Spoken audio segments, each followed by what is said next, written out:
आपको मिलते रहे। तो चलिए ज़्यादा समय लेते हुए शुरू करते हैं। तो देखा जाए पहला क्वेश्चन, साम्राज्यवाद से आप क्या समझते हैं। तो देखा जाए इंपॉर्टेंट सवाल है, जोर सवाल है, और 2 नंबर में 3 नंबर में इस तरह का सवाल आपका आता है। तो ज़्यादा मुश्किल नहीं, बहुत आसान है। जब कोई शक्तिशाली देश किसी कमज़ोर देश पर आक्रमण करता है या किसी देश पर आक्रमण करता है और उसे जीत लेता है तो उसे साम्राज्यवाद कहा जाता है, क्योंकि जीत हो जाने के बाद वह हिस्सा भी उसके साम्राज्य में मिल जाता है, जिसे साम्राज्यवाद कहते हैं। तो आसान सी बात है, अगर कहते हैं कोई देश दूसरे देश पर आक्रमण करता है और लड़ाई में, युद्ध में उसे जीत जाता है तो वहाँ पर भी अपना कब्जा कर लेता है। कब्जा करने के बाद क्या होता है कि वो भी उसके क्षेत्र में मिल जाता है। तो ऐसे में उसका क्षेत्र क्या हुआ, उसका साम्राज्य क्या हुआ, बढ़ गया। तो जिसे कहा जाता है साम्राज्यवाद। तो चलिए आगे बढ़ते हैं। अब बात करते हैं प्रश्न नंबर 2 की, प्रथम विश्व युद्ध के क्या कारण थे। तो देखा जाए प्रथम विश्व युद्ध के, देखा जाए जो कि 1914 से लेके 1918 तक चला प्रथम विश्व युद्ध, और इस युद्ध के जो देखा जाए बहुत से कारण थे, जिनसे मैं कुछ कारण लेकर आया हूँ। देखा जाए सबसे पहले बात करते हैं यहाँ पे गुप्त संधियों का प्रचलन, यानी कि देखा जाए प्रथम विश्व युद्ध का जो कारण था उनमें से एक आता है यहाँ पर गुप्त संधियों का प्रचलन। गुप्त संधियों की प्रणाली का जनक देखा जाए बिस्मार्क था। कई देशों ने चोरी छिपे गुप्त संधियाँ करनी शुरू कर दी थी, जिस वजह से वो आपस में एक दूसरे से गुट बनाने लगे थे, और जिन्होंने सोच लिया था कि अगर युद्ध हुआ तो वो साथ में मिलकर लड़ेंगे। तो ऐसे में जो देखा जाए कई देशों के बीच में लड़ाई हुई। अगर बात करी जाए यहाँ पर प्रथम विश्व युद्ध की, तो देखा जाए प्रथम विश्व की जो शुरुआत थी वो 28 जुलाई 1914 को शुरू हुई थी, और ऑस्ट्रिया द्वारा सर्बिया पर आक्रमण करने से हुई थी, और जो कि लगभग 4 साल तक ये युद्ध चले प्रथम विश्व युद्ध का। अब बात करते हैं यहाँ पे सैन्यवाद और शस्त्रीकरण पर जोर। अगर इस पर बात करी जाए तो कई देशों को अपनी सेना पर, शक्ति पर अभिमान हो चुका था। इनका मानना था कि हम शत्रु देश से ज़्यादा ताकतवर है, अगर हम ऐसे शत्रु देश से लड़ेंगे तो हम उन्हें आसानी से हरा देंगे, हराने के बाद वहाँ पे हमारा साम्राज्य बढ़ जाएगा, हमारा जो है शक्ति प्रदर्शन होगा, हमारे लोगों में, देशों में ख्याति बढ़ेगी, जिस वजह से कहते हैं कि प्रथम विश्व युद्ध का कारण हुआ। एक और कारण था यहाँ पे साम्राज्यवाद। तो साम्राज्यवाद मैंने अभी आपको बताया, साम्राज्यवाद था क्या, किसी भी देश पर आक्रमण करना, वहाँ पर उसको हरा कर वहाँ पे कब्जा कर लेना, वो क्या साम्राज्यवाद। तो ऐसे बहुत से जो देश थे वो अपने आप को ताकतवर समझने लगे थे, अपने शक्ति का प्रदर्शन दिखाना चाहते थे, अपना साम्राज्य को बढ़ाना चाहते थे, जिस वजह से क्या हुआ, प्रथम विश्व युद्ध हुआ। एक और यहाँ पे कारण देखकर देखा जाए कि समाचार पत्र एवं प्रचार, समाचार पत्र भी यूरोप के वातावरण को उत्तेजनापूर्ण बनाने में योगदान दे रहे थे, क्योंकि इन समाचार पत्रों में जो है एक दूसरे देशों के खिलाफ बहुत ही जो है कि भड़काऊ भाषण लिखे जा रहे थे, बहुत ही जो है गलत बातें लिखी जा रही थी। जब दूसरे देश इन बातों को पढ़ते तो वो भी गलते कि अपने समाचार पत्रों में कुछ गलत छापते। तो ऐसे में जो लोगों के बीच में देखा जाए बहुत ही कहते गलत प्रचार हो रहा था इन समाचार पत्रों के माध्यम से, जो कि एक विश्व युद्ध का कारण बना। इसके अलावा अगर देखा जाए यहाँ पर अंतर्राष्ट्रीय शांति काम करने वाली संस्था की कमी, तो देखा जाए इस समय जो है विश्व में कहीं भी जो है एक ऐसी संस्था नहीं थी जो इन युद्धों को रोक सके। तो देखा जाए यहाँ पे इस समय यूरोप में कोई भी ऐसी संस्था नहीं थी जो विभिन्न देशों के आपसी झगड़ों का समाधान कर सके और महायुद्ध को रोकने का प्रयास करती। ऐसे में क्या हुआ, यह देश आपस में एक दूसरे से लड़े और क्या हुआ, विश्व युद्ध हुआ। अगर बात करें यहाँ पे तात्कालीन कारण कि तात्कालीन कारण क्या था, तात्कालीन कारण का यानी कि वो रिसेंट कारण क्या था जिस वजह से कहते हैं कि इस विश्व युद्ध की शुरुआत हुई। तो देखा जाए ऑस्ट्रिया हंगरी की राजगद्दी का वारिस आर्चड्यूक फर्डिनेंड की हत्या।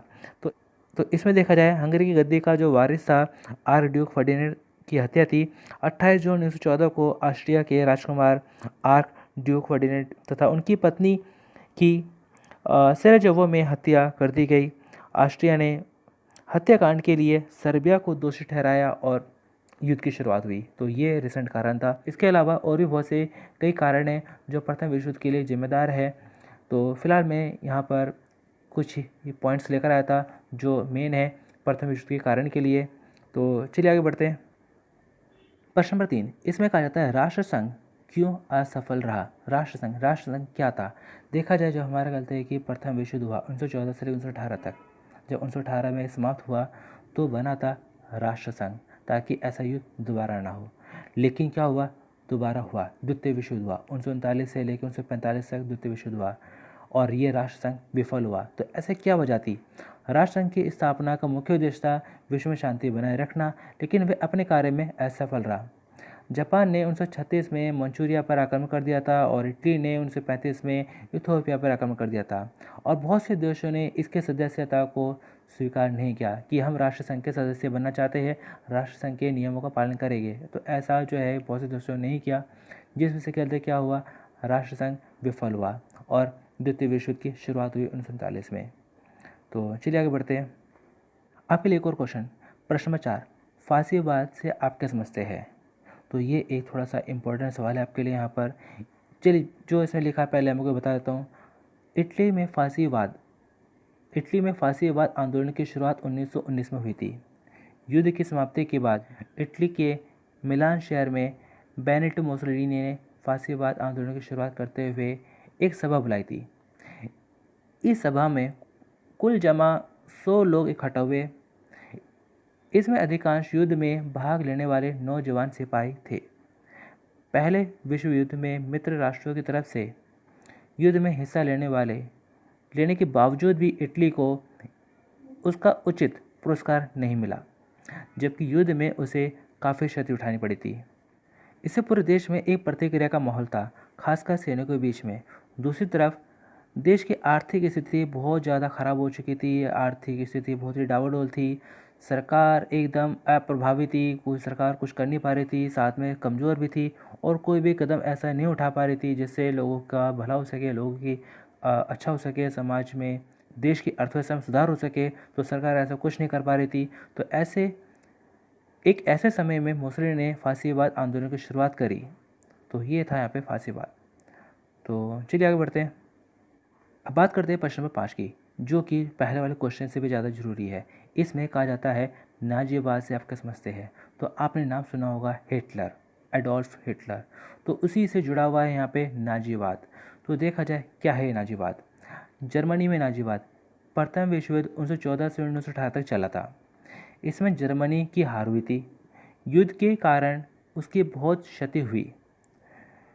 इन सब के ऊपर ब्रिटेन, फ्रांस आदि मित्र राष्ट्रों ने उस पर बहुत अधिक आर्थिक दंड लगा दिए, क्योंकि यहाँ पर जो है प्रथम विश्व का जो जिम्मेदार है जर्मनी को माना गया कि प्रथम विश्व का जो जिम्मेदार है जर्मनी है, और उसकी क्षतिपूर्ति भी जो है थोपी गई जर्मनी के ऊपर। तो उसकी सेना बहुत छोटी कर दी गई थी, उसकी प्रमुख खदानों पर कब्जा कर लिया गया था। इतना आर्थिक दंड लगाया गया कि अनेक वर्षों तक अपनी अधिकांश कमाई देने के बाद भी कर्जा कम नहीं हो पा रहा था।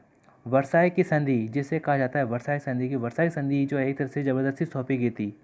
वर्साई की संधि जर्मनी पर ज़बरदस्ती थोपा गया था। इस कारण एडोल्फ हिटलर और अन्य जर्मन लोग इसे अपमानजनक मानते थे कि जो वर्साई संधि हम पे जो थोपी गई है, हमें जो है प्रथम विश्व का जो जिम्मेदार ठहराया गया है वो गलत है, वो हमारे लिए अपमानजनक है।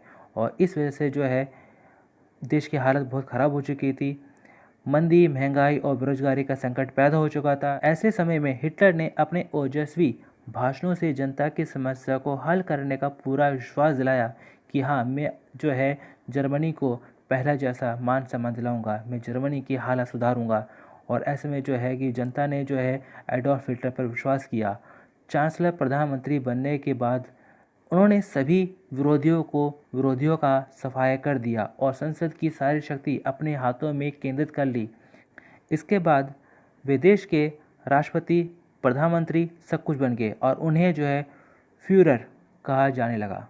इस तरह एडोल्फ हिटलर ने जर्मनी में उनकी अर्थव्यवस्था को मजबूत बनाने के लिए, अर्थव्यवस्था में सुधार करने के लिए और अपने खोए हुए मान सम्मान को पाने के लिए बहुत ही प्रयासरत कार्य किए।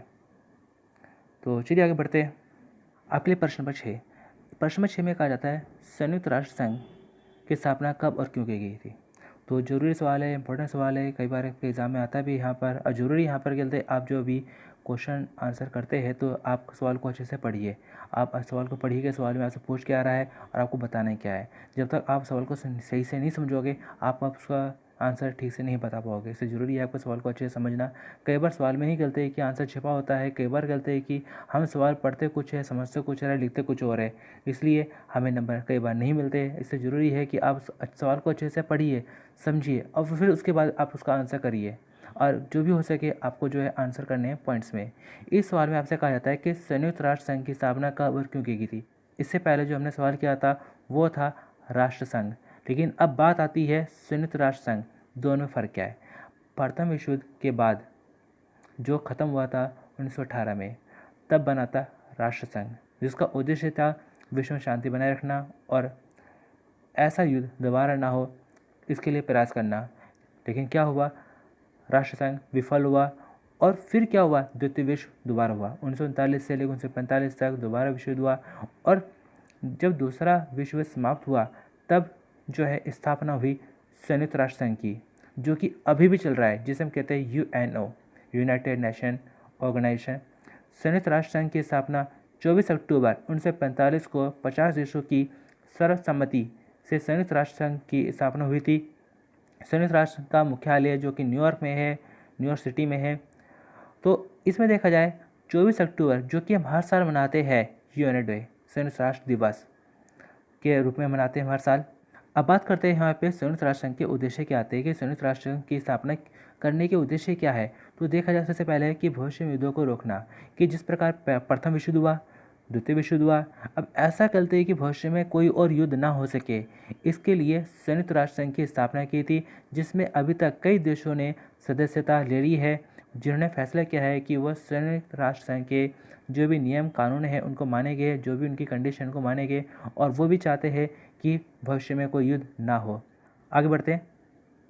अंतर्राष्ट्रीय विवादों को शांतिपूर्वक सुलझाना, तो संयुक्त राष्ट्र संघ का जो एक प्रमुख जो है कार्य बनता है, उद्देश्य बनता है कि जो अंतर्राष्ट्रीय विवाद है, ये बहुत से देशों का दूसरे देशों के साथ विवाद होता है, तो ऐसे में वो चाहते हैं कि भाई हमारे जो भी झगड़े है हमारा उसका कोई तीसरा उसका समाधान करे।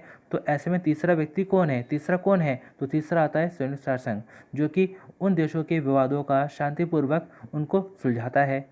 अंतर्राष्ट्रीय सहयोग को प्रोत्साहन देता है कि सभी देश आपस में दूसरे को सहयोग करें और आगे बढ़े। संयुक्त राष्ट्र संघ का एक और उद्देश्य है, वो उद्देश्य है विश्व में शांति और सुरक्षा को बनाए रखना, कि पूरे विश्व में शांति बनी रहे और सुरक्षा बनी रहे।